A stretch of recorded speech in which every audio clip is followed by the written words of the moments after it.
Well, welcome to Philosopher Rock. I'm your host, GK. In this episode, I have invited Jack Hodgins to come on board and to discuss the Newcastle music scene.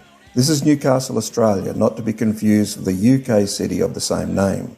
Now, Jack has a regular spot on 2NUR FM in Newcastle called Vinyl Vibes. And let me read from his page over there. Quote, Vinyl Vibes is a music show created and presented by Jack Hodgins. It features in-depth interviews with those who were a part of the vinyl era of music. If you are a rocker, a groover, or somewhere in between, then this show is for you. On the podcast version, you can find the uncut interviews, but on the on-demand version, you can listen to interviews along with music. Jack has been a lover of older music since he can remember, with Buddy Holly being the person who got him into music. He's even a musician himself, having released his own EP, unquote. Okay, if you like Aussie music and you like it local, I think you're going to enjoy this. And as an added item of interest, just wait until you hear how young Jack is. Because for such a young bloke, he has a wide knowledge of the music world that goes back further than mine, and I'm an old bloke, which probably surprises none of you. Okay, let's get to my discussion on all things Newcastle music scene with Jack Hodgins.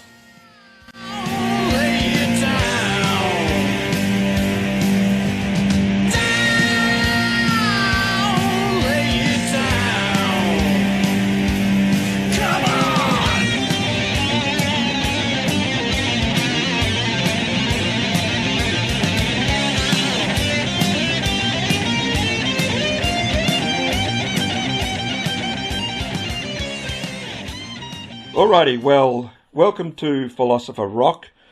I am your host, GK, and on the line with me I have Jack Hodgins, and I've told you a little bit about him on my intro, but I want to let him tell you a little bit about himself. So, Jack, welcome to the show, and just tell my listeners a little bit about yourself, who you are, and what you do, and really why I've invited you onto the show.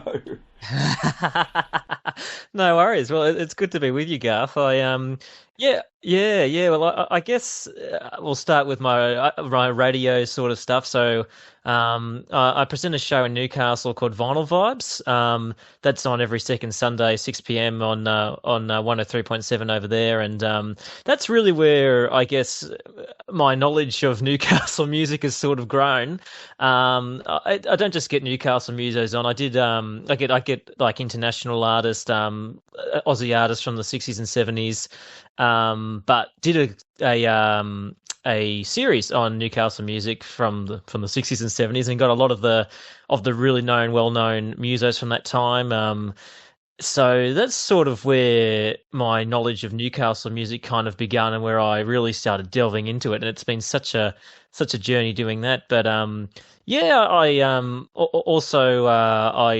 the moment I'm also putting a book together on Hoadley's Battle of the Sounds, which is a music competition back in the day from 1966 to 72, and that also sparked from doing Vinyl Vibes. It seems to be the pinpoint for a lot of things I've gotten up to. But and apart from that, I'm a uni student as well. Listeners can probably tell from my voice I'm only a young dude, so I'm a uni student as well as doing all that, and a musician. I recently released a single last week, I think, on May 16th. So I'm busy. You are. Well, listen, I thank you for your time, for coming onto the show, and I think what we'll do is I've listened to your single, and I've got to tell you, I have varied music tastes. I don't exclude anything. I have to be honest and say, like a lot of people, the only thing I exclude is rap. No offense to anybody, I just can't get into it.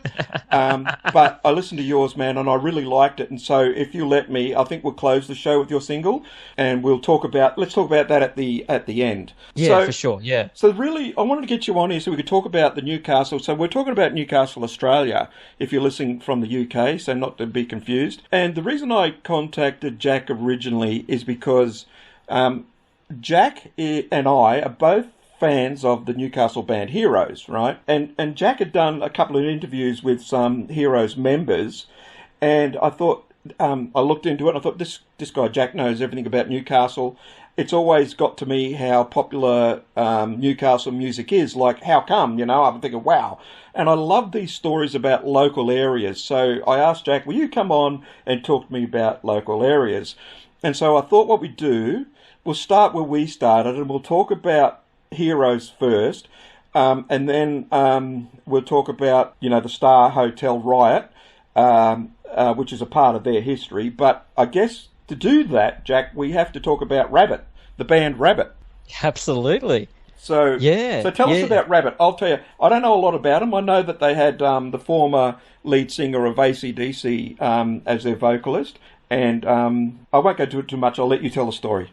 That's okay. Yeah. So Rabbit sort of begun. I think it was the early '70s. From talking to Mark Tinson, he had been in the music industry since the late '60s. Actually, still in high school, Mark Tinson formed Bluegrass. So that was a Maitland band. So about 45 minutes outside of Newcastle, Maitland. So he's been in music for quite a long time, and he saw, and this is based off what he said to me, and I've in his book, Too Much Rock and Roll, Life and Music, which is also a really good book to pick up. But after seeing the Rolling Stones and Led Zeppelin live back in the '70s, he thought to himself, I want to form a band that can record and tour. So that eventually became what was called A Rabbit. And then, of course, they kind of just simply called it Rabbit after a little while. But, that sort of came together. They started off as a three-piece, I think. Jim Portis on bass guitar, Phil Screen on drums, and, of course, Mark on guitar and vocals.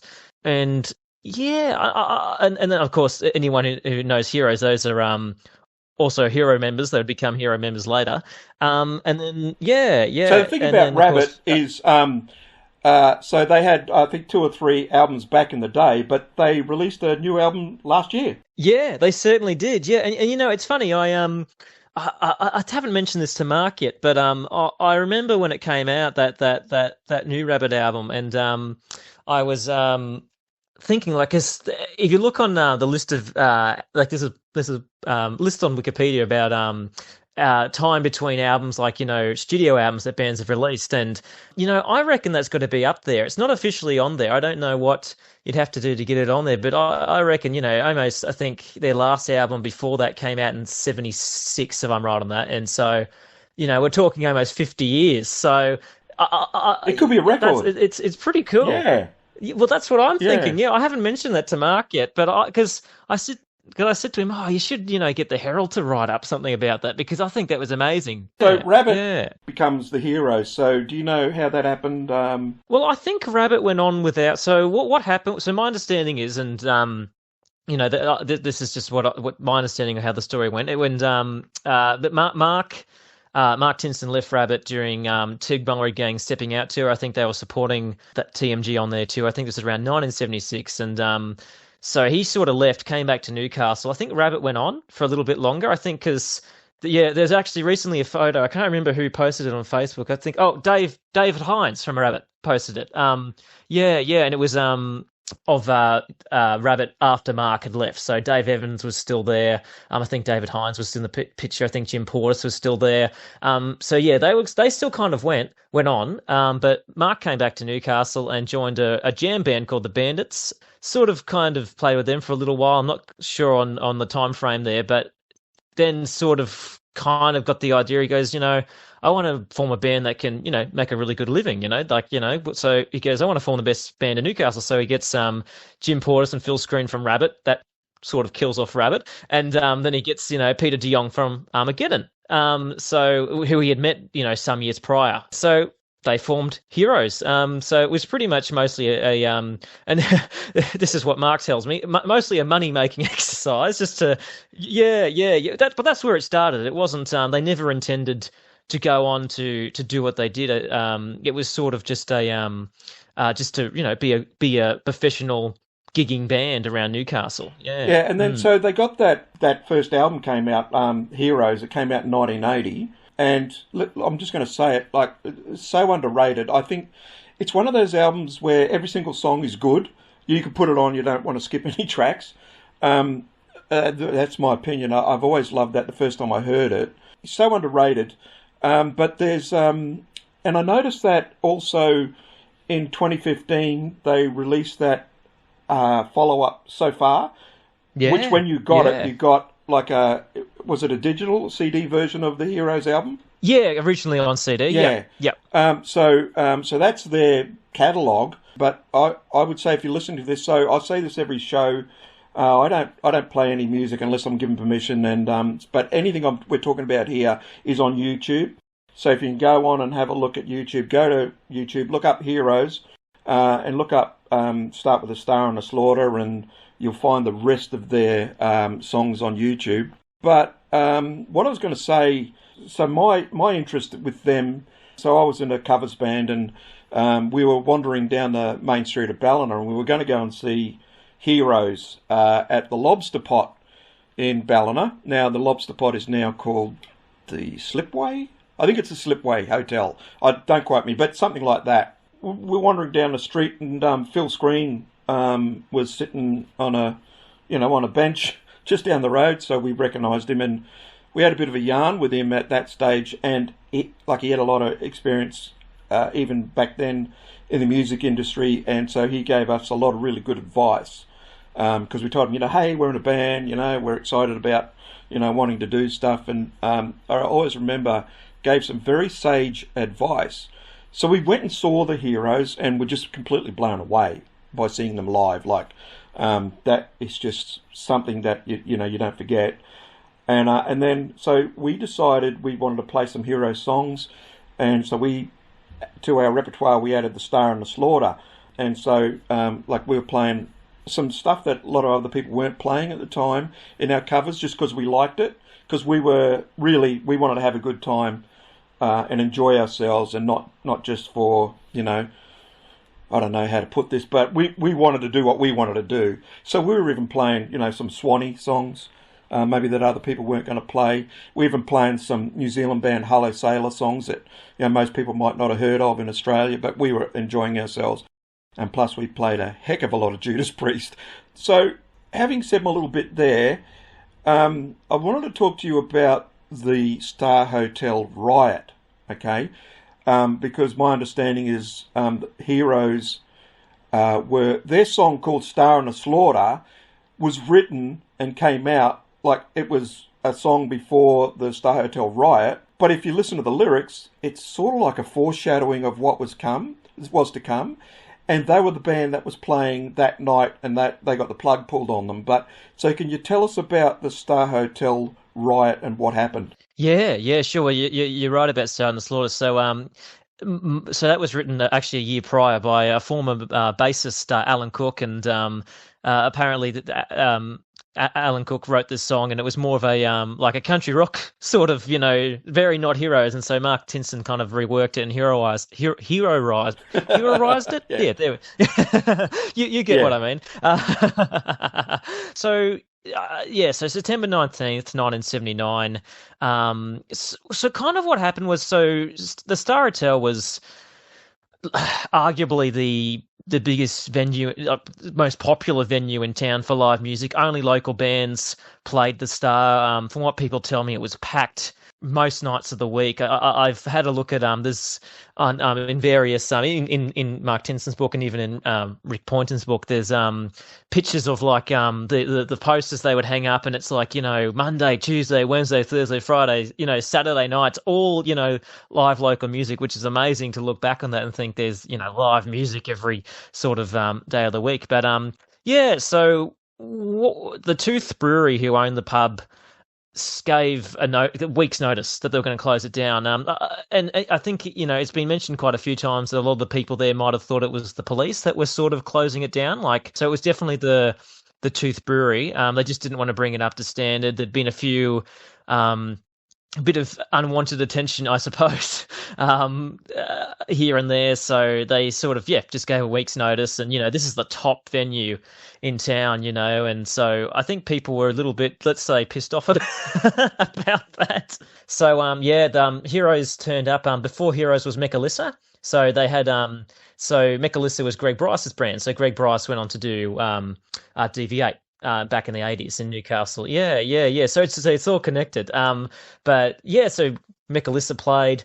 Heroes got there. I think they played from 7 till 10 o'clock. So 10 o'clock was when pubs closed back then. And yeah, they started their set, and at some point outside, and from what Mark and Peter de Jong tell me, they had no idea sort of what was happening outside. The riot sort of was kind of starting, and around 10 o'clock on the dot, and this is based off what Peter de Jong has told me, a copper sort of came in and rocked the microphone, and Pete's kind of gone, oh, what the, and wanted them to stop.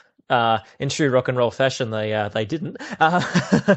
And so yeah, they played "Star on the Slaughter" as their closer, and then Pete tells me they played "The Action" by the Sweet as their like encore sort of thing. So that's what Pete tells me. Although some sources say they played "Star on the Slaughter" as the encore, but from what Pete, yeah. So I'd have to check in with Mark and see what he reckons. But that's my understanding. And of course, by this time, the riot sort of started outside. So, it was one of the biggest riots in our history. There's 4,000 people apparently involved, and several police officers, and people got injured. There's a documentary. I'll put a link to it. There's a documentary. It's on YouTube. I'll put a link to that. And then I'll put a link also to the full 22 minutes of the riot footage. So I'll put that so people who are thinking, what are they talking about, can go and have a look at it.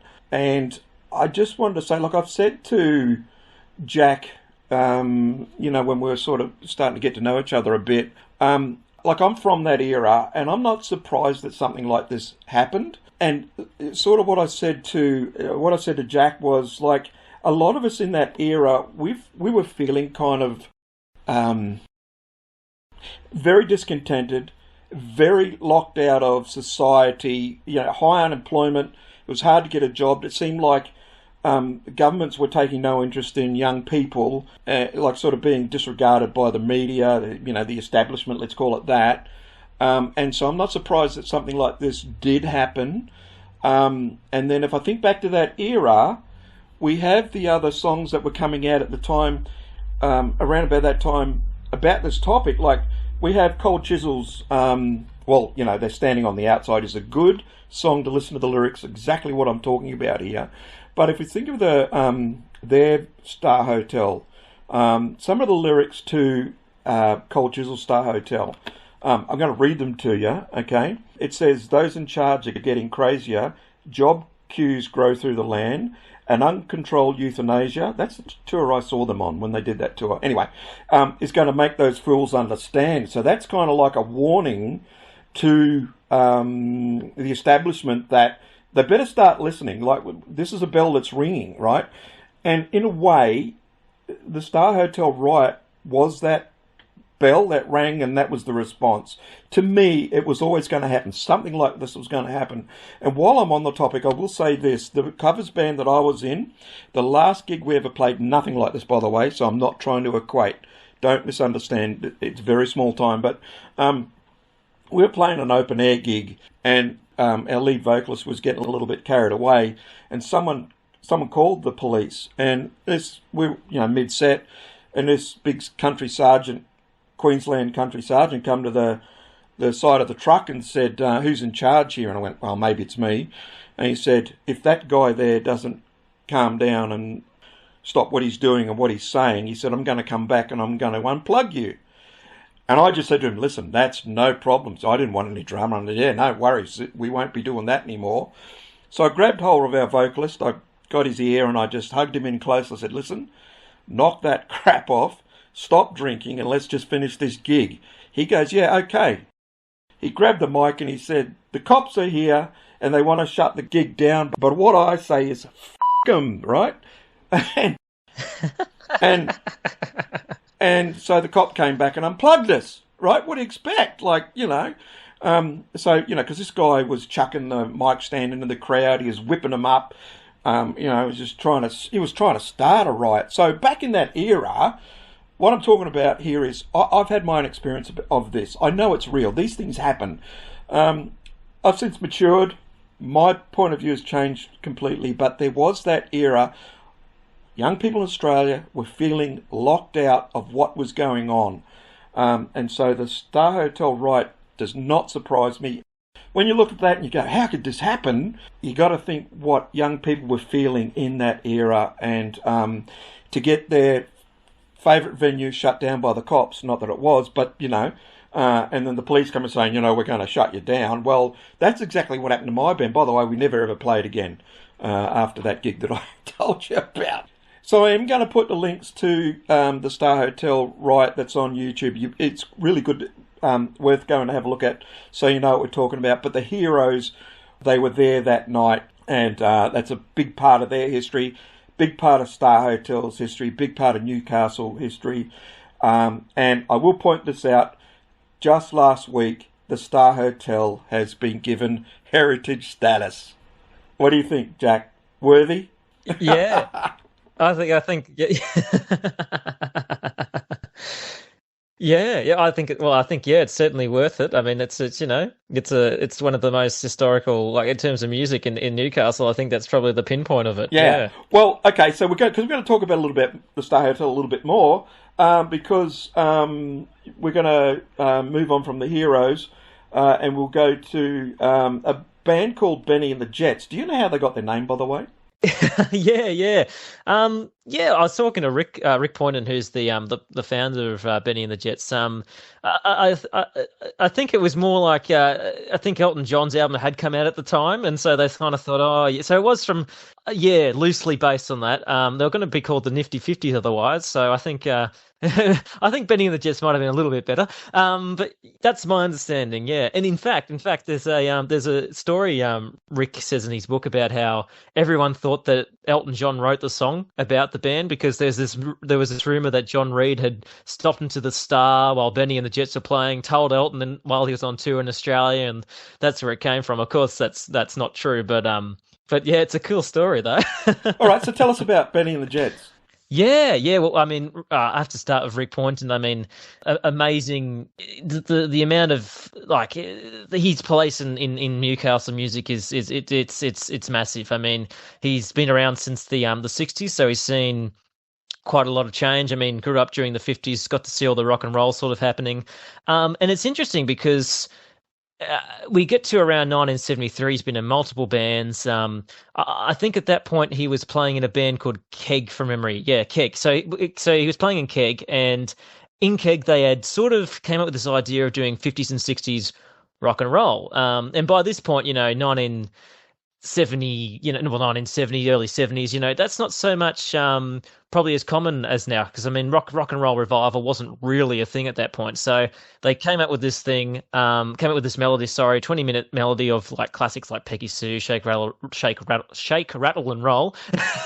Bit of a tongue twister, that one. Came up with the idea for Benny and the Jets from there. So it's kind of started with Keg, and then that band sort of faded, and he went on to Benny and the Jets. Now, where the Star actually comes into the Benny and the Jets story from the very beginning. He's sitting in the Star, which was a jazz pub at the time, on a Saturday afternoon watching Bob Hudson, who so he's watching Bob Hudson, who of course later had a #1 hit with the Newcastle song back in '74. Yeah, so talking to Rick, he kind of tells me that he was sitting there and watching Bob Hudson, and he I think he says in his book, and as he said to me in the interview with him, it was an epiphany. It was like he just knew the Star had to be. It was just something about it. He had to launch this new band there, which is an interesting sort of. Because it was a jazz pub at the time. I think that's an interesting point, because people now look back on it because of rock and roll and that sort of thing, but it was a jazz pub. So Rick contacted the publican, Don Graham. Don basically said, "Oh, look, we're a jazz pub, but stay in touch." So Rick rang him back every second day. And so eventually he goes, "Oh, yeah, okay, all right." So they play a free night. Rick said, "Okay, look, let us do a free night, and if it doesn't work, it doesn't work." They turn up on a Tuesday night, which apparently wasn't not a very good night to play. It was the off night, I think Rick said to me. But soon people drifted in, and by the end of the night, from what Rick tells me, it was jumping. It was going off. So then they were invited back on a Saturday. It went even better, and soon they were doing 3 nights a week at the Star. So that's sort of where they sort of got started. It was yeah, through that, and it's interesting too because Rick sort of tells me as well that it was in some way, and I actually haven't done enough research to say whether how true this is, but it's fairly possible they're among if not the first rock and roll revival band in Australia. I know we had Daddy Cool did a few rock and roll numbers, but the first to be yeah. Well, I think Benny and the Jets predates them. That's the thing. Yeah, by about a year. So no, I did check old 55. No, but yeah, I think they predate them just by a tad. So yeah, so again, I'd have to probably look into that further to give you to give an exact, or well, it's anything with history is hard to give exact sort of yeah. So but definitely among the first. Yeah. Yeah. So like Newcastle is a working class city, especially going back into this era. What are you thinking? Do you thinking that's why the rock and roll thing worked there? Working class bit rock and roll. Yeah, Just in general. look, I think it's yeah. I think it's talking from a historical point of view, I always try to be careful when I say exacts, but but I look probably yeah. Look, I mean that's probably why the Star was so like in itself was so because it's a bit rugged around the edges. It was so I suppose we were. Newcastle back then, yeah, probably, BHP, it probably was a bit rugged back then. I mean, I'm not from the era, so I don't want to put out anything that, yeah, but look, I think that might be a fair comment. But in saying that too, it wasn't just Newcastle that got into the rock and roll revival. Like you mentioned, Old 55, of course, they went national around Australia with their rock and roll revival. In England too, you had Shawaddy Waddy and the Rubens. I think they were. I'm not sure were they British or American. I can't remember. Yeah, Rubettes, that's right. Yeah. Sorry, yeah, Rubettes. Them and Racy. Yeah, Racy. There was a lot coming in that late 70s era. They were all doing it. Well, just speaking generally, there's a lot of bands were doing that sort of thing. Shakin' Stevens. Do you remember him? Yeah, remember, but do you know him? Yep. No, I know of him. Yeah, so they were all doing that sort of, revival thing. It was pretty popular. Hey, so also, so you've got, you got the local bands, but in that era, who else was visiting? I think I've asked you, but did Johnny O'Keefe come to Newcastle in that era? Was that one of his? No, well, I haven't got. I did have a look over it because there's a great resource online that has sort of documented a lot of the not so much the artists that were here in Australia playing, but overseas artists that have played. Yeah, so it's pretty much anyone from so if we look back to like that rock and roll era, I mean Eddie Cocker and Little Richard, Jerry Lee Lewis, Buddy Holly, yeah, and they played Newcastle. They came here, and which I think is amazing. I'm a massive Buddy Holly fan, so to think that he was here was like it's just amazing. And in fact, one of the few interviews surviving with Buddy Holly was recorded in Newcastle, and you can still listen to it. It's on YouTube. So that's a pretty cool. I think I want to get the name right. I think it was Pat Barton, the DJ that interviewed. A pretty big name around Newcastle. I'll have to check that. I think it's Pat Barton.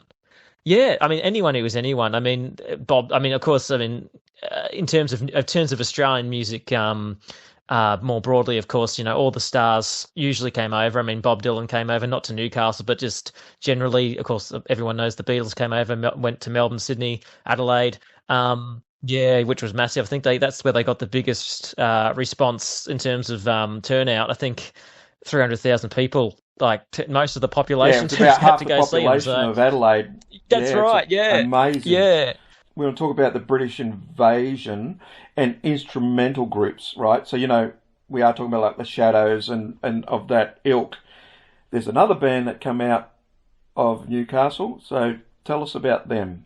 Yeah, the instrumental era. Yeah, and it's interesting. I feel like that's an era that's sort of it's kind of sandwiched between rock and roll and the Beatles. It sort of was very brief, but it seems like people seem to forget about it sometimes. But yeah, there was this brief period between rock and roll and the Beatles arriving, British invasion, where the in thing was to literally just play instrumentals. Like I remember Rick Poynton, who played in the Mystics at the time, instrumental band, and he said we didn't even need a microphone.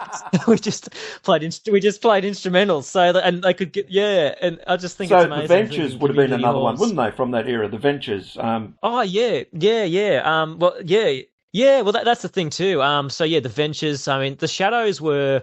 In fact, I'd say the Shadows were probably bigger than the Ventures in terms of Australia. It seems like, everyone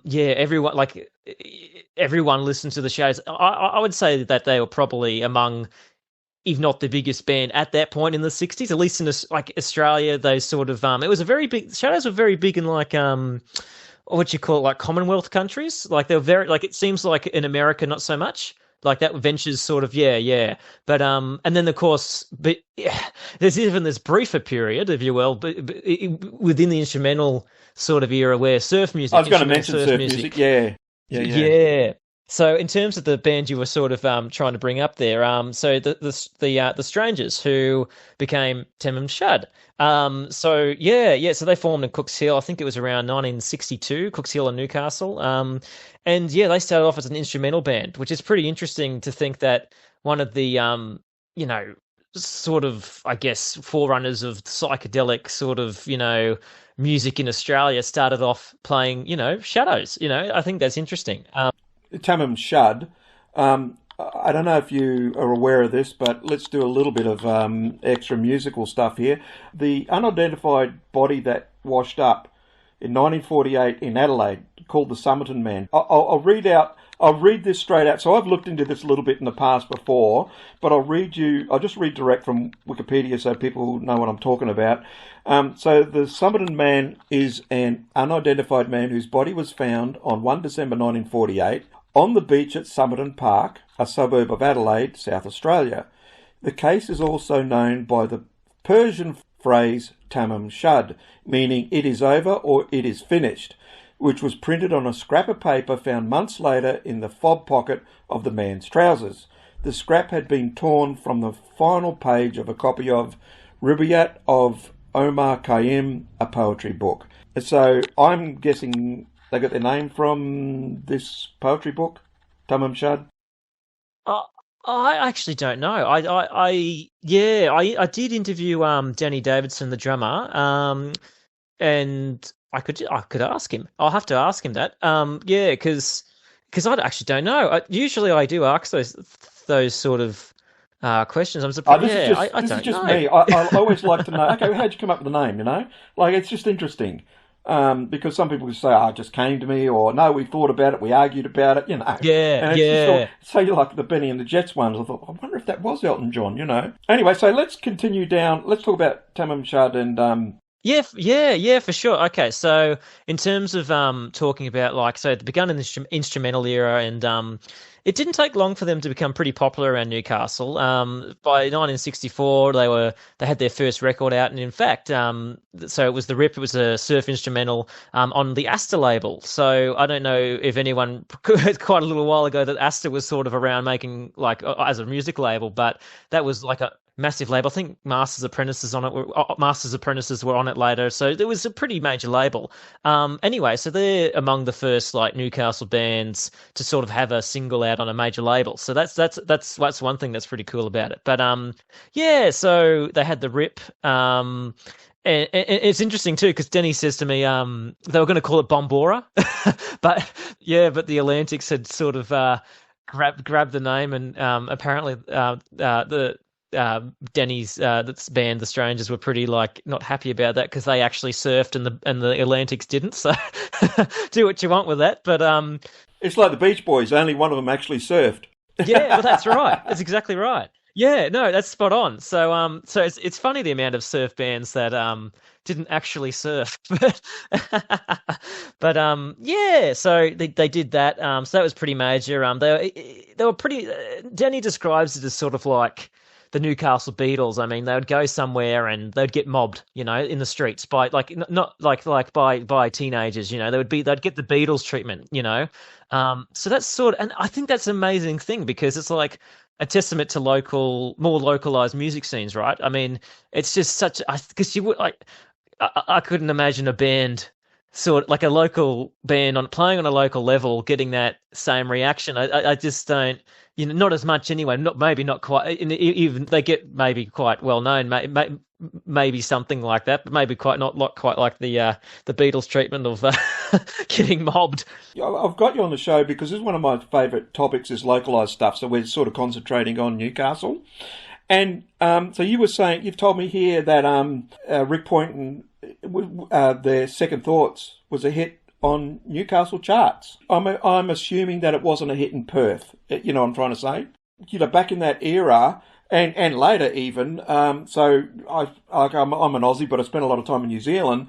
And, there was a Dunedin scene and there was an Auckland scene and they didn't necessarily, 100% know what was going on because they had your own scene. So I've done my most recent interview, New Zealand Indie Rock, with Lindsay from the New Zealand show. That's on my list of shows there. You can go back and listen to that because we got into this localised thing, Auckland, Dunedin, Christchurch. But even here in Australia, I remember there were, you could be sitting here you could be sitting in Sydney or Brisbane, and then there'd be a Perth band that was a hit in Perth, and they were on the radio, but you didn't hear about it. That localised thing was real. But now that we're so, all the radio stations basically nationalised, and we're globalised, music and entertainment, everything, media, it's all globalised. But it's nice to think back to a time when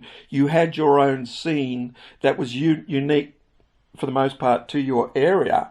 And so that's really, you've gone into that in your podcast series about the Newcastle scene. So can you give us some more examples about what was local that maybe they didn't know about in Brisbane or something? Yeah. Well, I guess, in terms of the charts, I think that was a really brilliant sort of aspect of the era. I think, because you're thinking, right, so 1966, the Second Thoughts had that number one hit on 2HD's radioactive chart. So I don't know if it was quite based on record sales or just what they were playing, but nevertheless, they were it was being played a lot. So we're talking the height of Beatlemania, and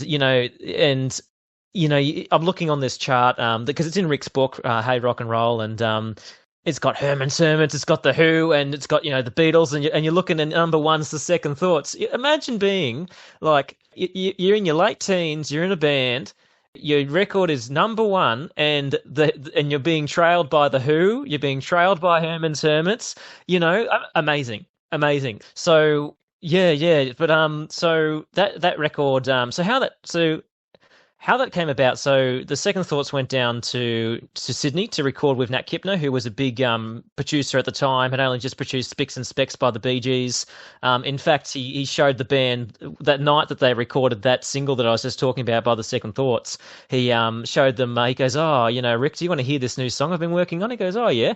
And it's Spicks and Specks. So they record that single, 3 songs. In I think it was a 3-hour session or something, so not very long. They had literally just went in there, lay down your music, vocal, and then there you go. So they did that. 3 songs, only 2 came out on a single. That was the one that went to number one. I think it was the A side was Run Back Home. And let's fast forward almost 60 years, 59 years into the future. I'm talking of Rick. I go, Rick, the third song. What is it? He goes, I Wonder Where My Baby Is Tonight by the Kinks. Okay. And I go, okay, do you know where that recording is today? And expecting, this was the Down Under label was what it came out on. It was distributed by a festival, but a smaller label run by Nat Kipner. I'm thinking, this track is long gone. The master tapes are, probably been, trashed somewhere, or they're, so degraded you can't play them. And he goes, oh, no, Nat Kipner gave it to me on a cassette. Not so long ago, or not, a few years, quite, however long ago. And I go, would it be possible to get a copy of that? And he goes, yeah, yeah, yeah. So I get a CD of this song, the third song. So this third song was never released. So, and back in the 60s, if it's not on the record, it's not, it's not out there, then it's not being played, right? So this recording's never seen the light of day. Are you going to So tell me you played it on your show? yeah, we broadcast that song for the first time ever. Since yeah, yeah. So that's what I wanted to get to. Well, I was going to say to you, starting in the '60s and maybe up until only a few years ago, the old question used to be, "So, who do you like, the Beatles or the Rolling Stones?" Well, my answer was always the Kinks. Yeah. Good answer. I was that guy. So it's really nice to hear that it was a Kinks song. That's why my ears really picked up just then. Yeah, Yeah, that's a really yeah, good story, mate. And you got to play it on your show. Seen the light of day for the first time. That's really nice. yeah. Well, I've sort of made a big thing about it because we had a write up in the Herald about it, the local paper here in Newcastle. Yeah, yeah. So I made that a big point to sort of draw them into to sort of promote the Newcastle series. And that, yeah, I got an article written about it, and I don't think I did. It's funny doing radio. I mean, there used to be the days where the phones would ring up and you but not that I remember those days. I'm talking of what people tell me. Yeah, but yeah, so I don't know, it's sometimes you don't get a lot of like feedback straight away. It's usually when I'm at a gig or something and someone goes, "Oh, do you do so and so?" I go, "Yeah, yeah." "Oh, I liked what you did the other week," or it's sort of things like that, you know what I mean? Like, which is, so people are still listening. It's just I don't think So I people are sat sort in of on a couple of with a very early days. Sat in on a couple of sessions of an late night FM radio station in northern New South Wales. Back in this era that I'm talking about, say late 70s, early 80s. And the phone didn't stop. Like the phone was just people just ringing up all the time. And you get these really strange phone calls that weren't about anything. They were just saying, like one I distinctly remember, this lady rang up and said, "Oh, g'day. I'm sitting in a Mini down the main street here in Lismore." And the guy goes, "Oh, yeah? Is there a song you want us to play?" And she goes, "Nah." And he said, "Oh, okay, so what's happening down there?" And she said, "I don't know. I'm just sitting in this Mini." And he goes, "All right, thanks for calling," I think we still get a few like that, yeah.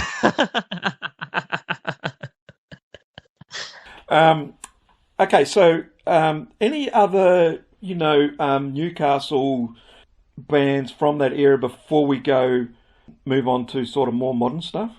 Yeah, I'm just trying to think. Yeah, well, I think, we could mention Armageddon. I mean, I wanted to get them in there because that's where Peter Dion came from Heroes. So yeah, so he was the lead singer and guitar player. And yeah, they won. There was a thing called Hoadley's Battle of the Sounds back in the day, and they won back in 71 and 72. So he had all the heats and all that, and they won the Newcastle heat.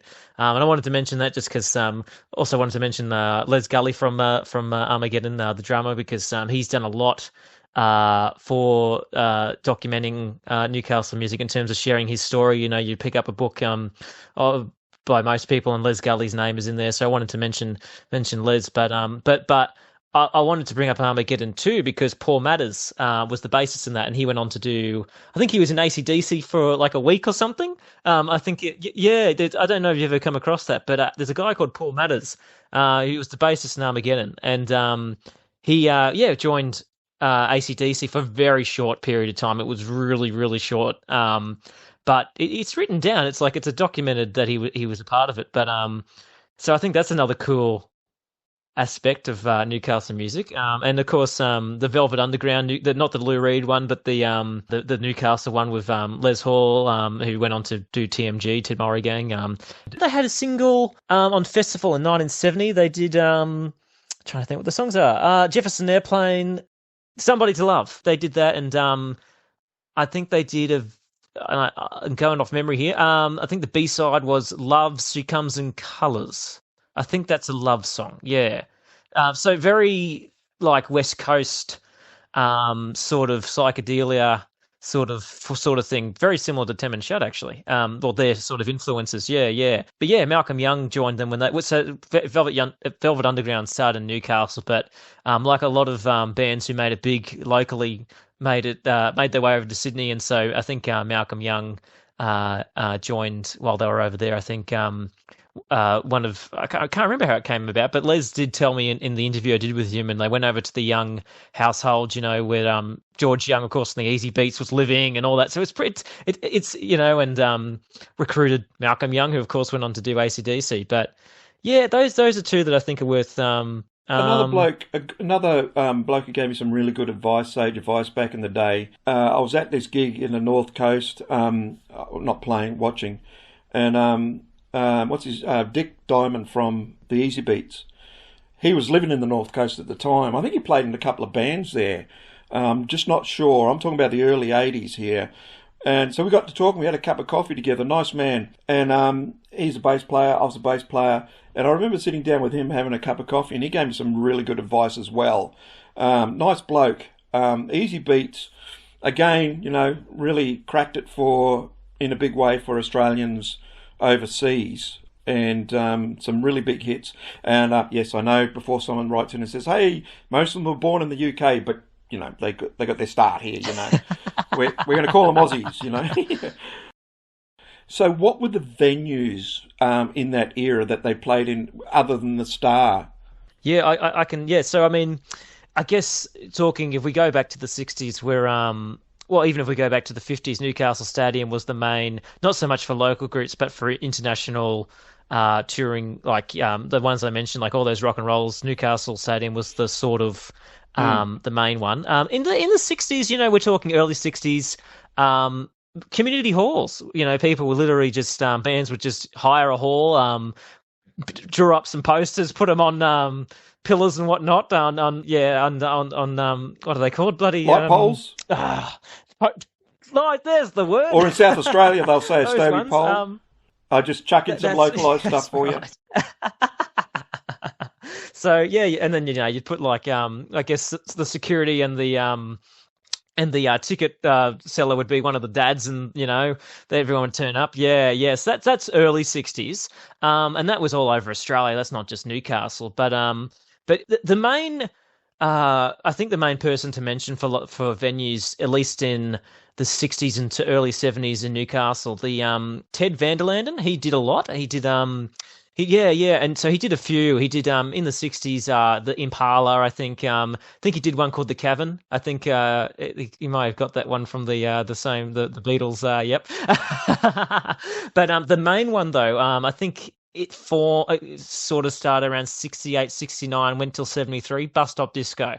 Now, if you talk to a lot of musos who did very well music, like in the music industry during that era, most of them will probably tell you they played Bus Stop in Newcastle. That was, Billy Thorpe, Valentine's.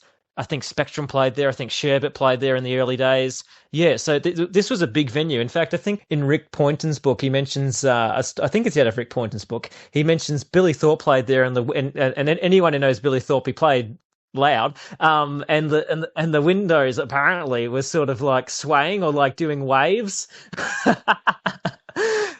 So so that's the ones I can think of. I mean, of course, we also had the in sort of Star Hotel days, the Bel Air Hotel at Katara.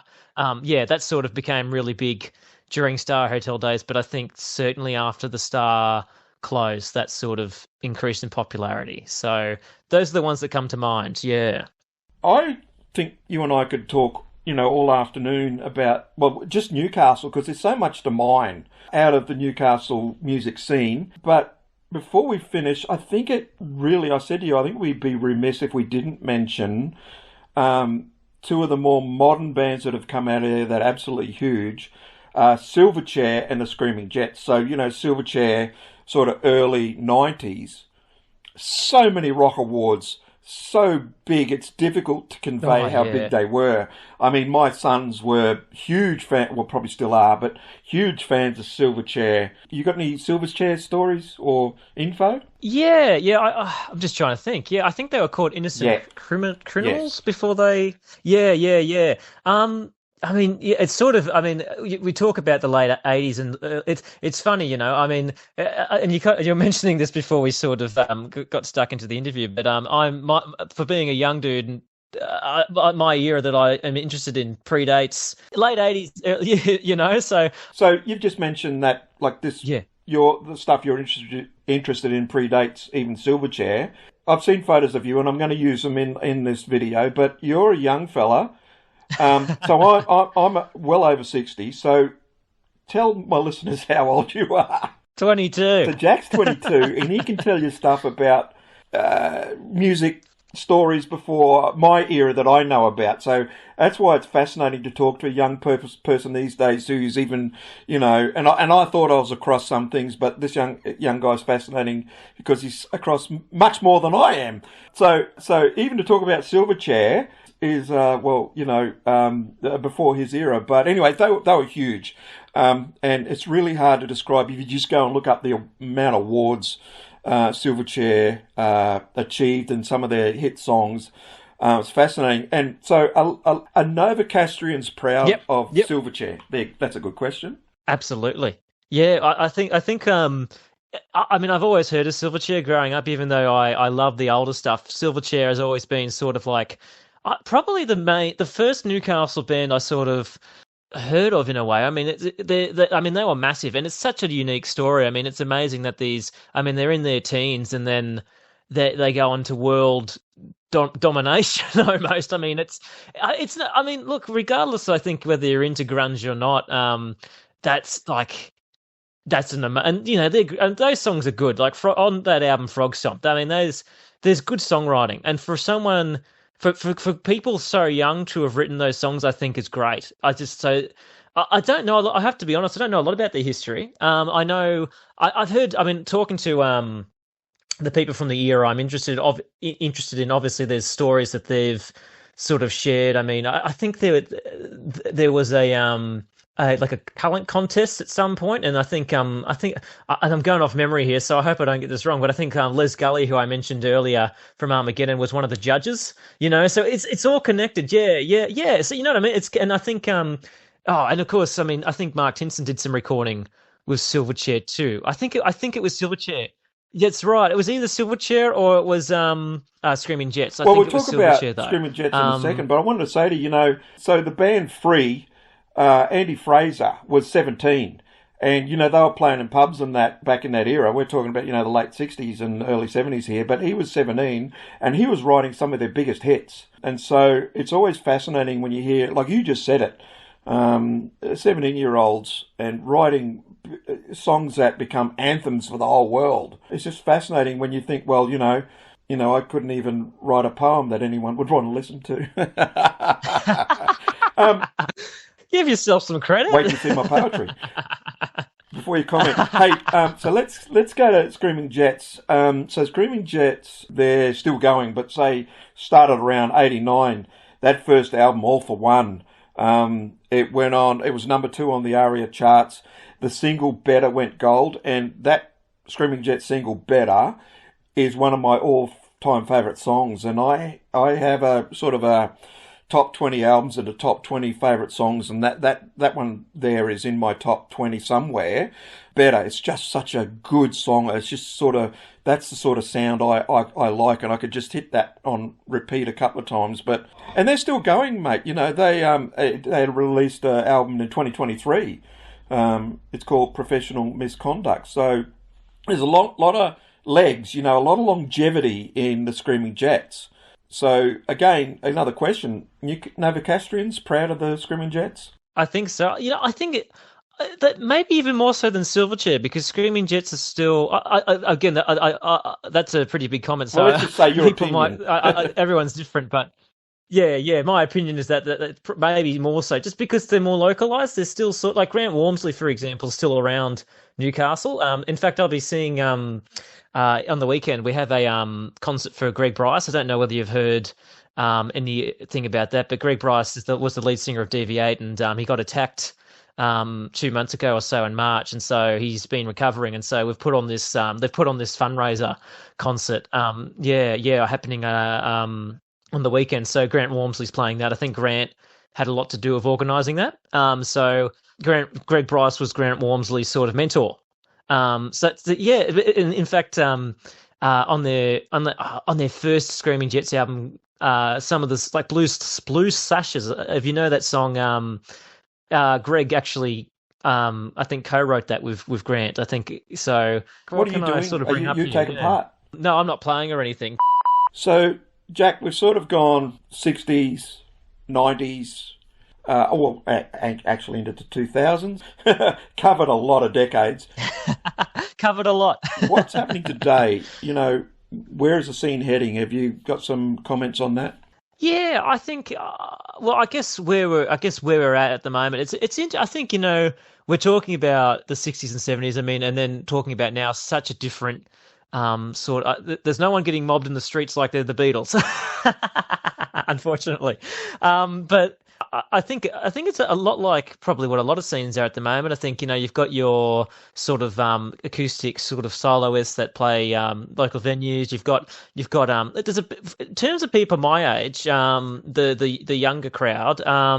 There's a lot of like we're sort of, it's sort of funny, we're sort of stuck with just like a lot of it's like very grunge sort of 90s sort of thing. That seems to be the big thing. So it's interesting how we've backtracked to sort of that. So there's that, and of course you've got your gigging cover bands. There's a really really big one called The Years in Newcastle. They're very big. A lot of their members have been around for a long time. A lot of them came out of Barron from the 70s in Newcastle.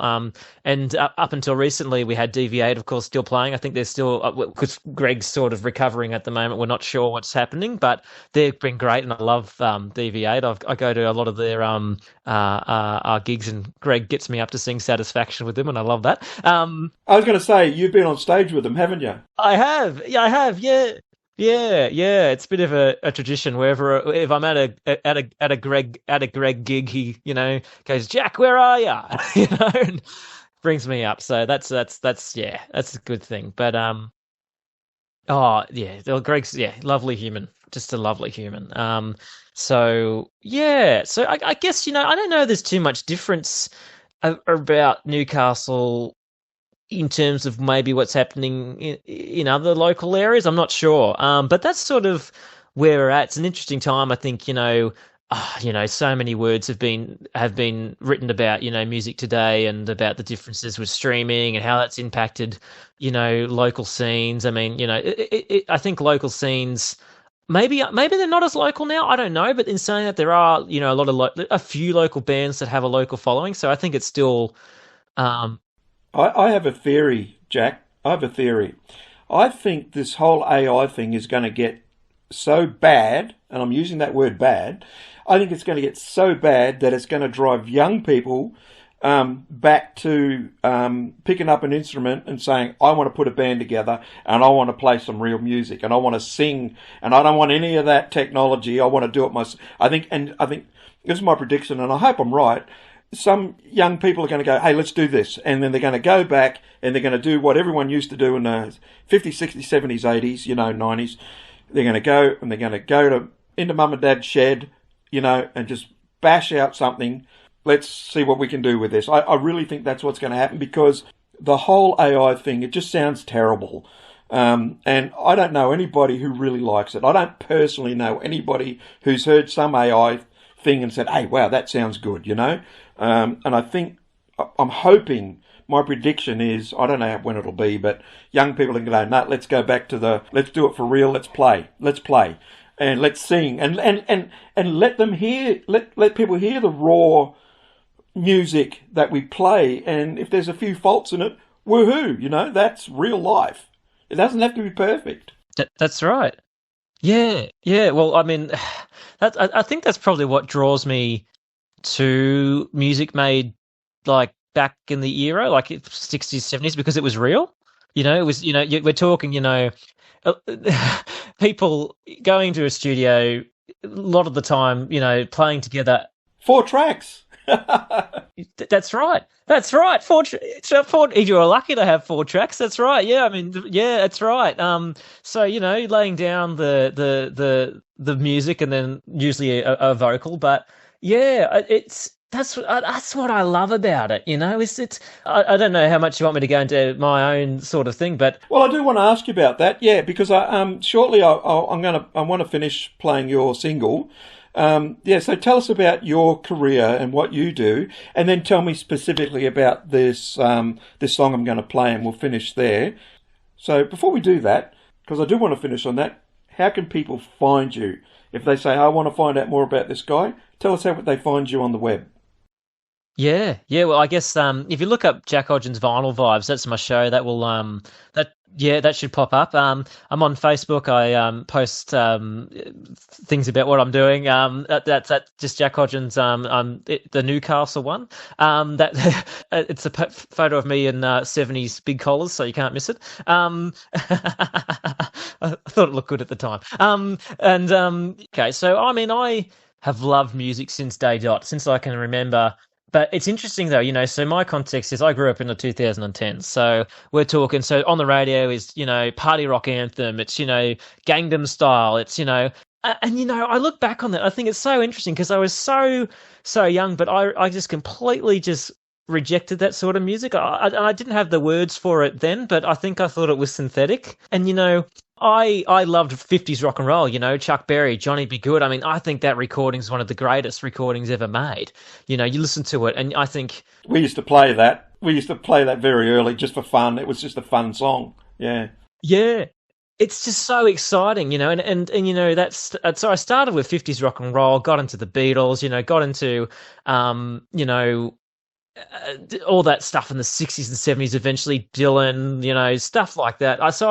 I got into it at a really young age. And so started writing songs. I think I started writing songs when I was 11, 12. And in fact, this single of mine that I've done, that's 2 songs. So I've gone into a studio, basically what we were talking about back in the day, I got a band together. We went and recorded live. No click track either. So we really, which I remember people as I was growing up saying, "You got to play over click track," and I was like, the Beatles didn't use one, and they didn't, and I can tell you that because Paul McCartney said it in an interview, and I know that people have said to me, "Oh, they used a click track," but I remember my guitar teacher saying to me when I was really young, even the Beatles, used a click track. If you don't use one, it's never going to sound like that. And then I saw that interview and I was like, he was wrong. But yeah, so I went in there and did that. So very much, I guess that's only now I look back and how interesting that is that I sort of rejected what was going on and how, I don't know how unusual that was, but that's what I loved, and I still love that era of music, and that's what has informed my sort of musical journey. Went into the studio. We did 3 songs, but released 2. So a throwback to the 45 single, A side, B side, which I was really surprised to find has actually been quite abandoned. That sort of thing, with streaming, it's literally a single, it's literally 1 song now, which I was just so like, what? You got to have a B-side, So I did that. Why I mentioned that is because Come Back to You, which is the B-side, it was one of my first songs I wrote. But it's strange because, that song, that though it's very simple, has always sort of gotten a bit of attention. People have gone, oh, that's a good song. So yeah, Captain Strangelove. Yeah, so that's that one I wrote when I was 15, I think. So yeah, recorded that originally on as an acoustic track. It was very folky when I first sort of laid it down back in 2019, and then rocked it up for this release because I think that's what the song always wanted to be. But I was so stuck in the mindset of I was very into Bob Dylan as a 15-year-old, and so I was like, so acoustic guitar and that twangy, sort of, "Ooh, you know. So not that I don't think I sounded like that when I originally did it, but I hope not. But apparently a lot of people go, "Oh, you sound a lot like Dylan on that." I was like, "Oh, great, thanks." So that's sort of how it's come along, and it's out now. It's on Spotify and all those things, but certainly trying to get a vinyl release actually. So I like this song, mate. So I just want to say, Jack, thank you very much for your time. I've really enjoyed you being on here with me, and despite the many decades between us, we could still, meet in that place that's music. It's something special, and we could still have a few laughs. So thank you very much for coming on to Philosopher Rock. Oh, well, thank you so much. It's been a great time, and I've loved every moment. So thank you.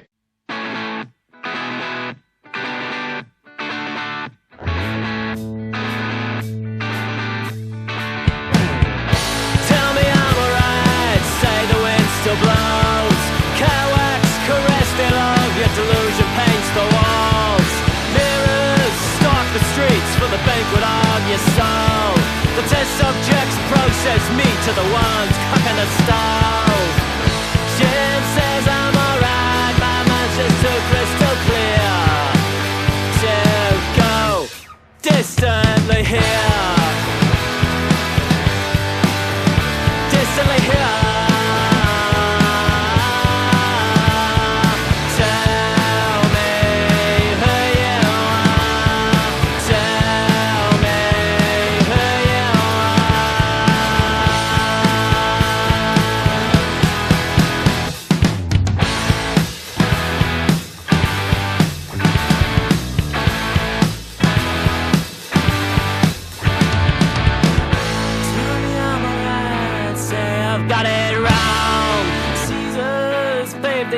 And fear walked its thoughts. You lived your life out, have conquered your thoughts.